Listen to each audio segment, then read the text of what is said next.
আমি এক জানাজায় ছিলাম একবার, বাপের জানাজা ছেলে পড়াইতেছিল, কিন্তু আল্লাহু আকবার বলতে পারতেছিল না, কান্নারে কানতে। ছেলে আলেম ছিল, কানতে কানতে কানতে কানতে বাপের জানাজা ছেলে পড়ানো, বোঝেন না, আল্লাহু আকবার বলতে পারতেছিল না, কান্নায় ভাঙ্গা পড়তেছিল।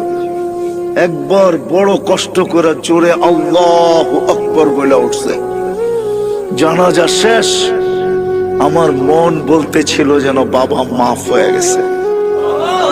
আমি সাথীদেরকে বলতেছিলাম যে আমি জানি না, আমার মন বলে এই বাবাকে আল্লাহ শাস্তি দিবে না।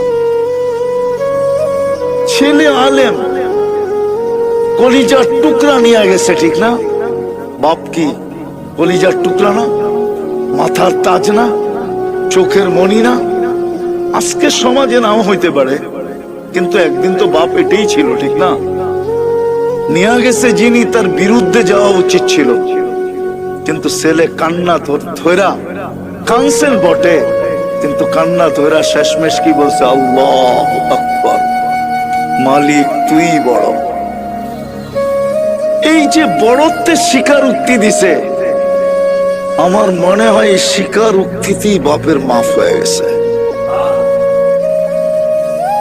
এই জন্য দুটা কাজ আমাদের করণীয়, যেখানেই থাকি না কেন, জীবনটাকে পড়েন।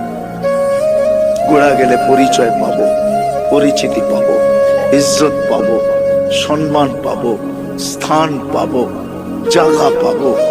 এখন আর টানার সময় নেই, নাহলে আমি আপনাদেরকে টাইনা একটা হাদিস দেখাইতাম, বড় লম্বা হাদিস, সেলুট মিলবে, সেলুট।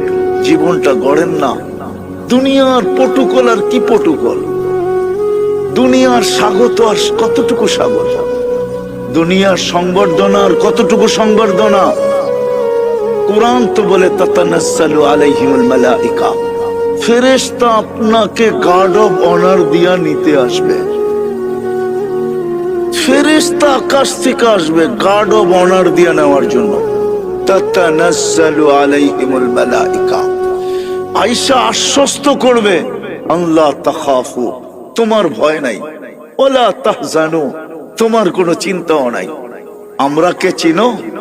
নাহনু আউলিয়াউকুম ফিল হায়াতিদ দুনিয়া ওয়া ফিল আখিরাহ। আমরা জানি দুনিয়াওয়ালারা কবরে রাইখাই চলে আসবে, আর খবর নিবে না। আছে এখানে লোক আছে, বাপকে কবর দেওয়ার পরে আজ পর্যন্ত সুযোগ হয় না একবার বাপের কবরের পাশে দাঁড়ানো। দুনিয়াওয়ালারা কবর দিয়ে চলে আসবে, সঙ্গ দিবে না,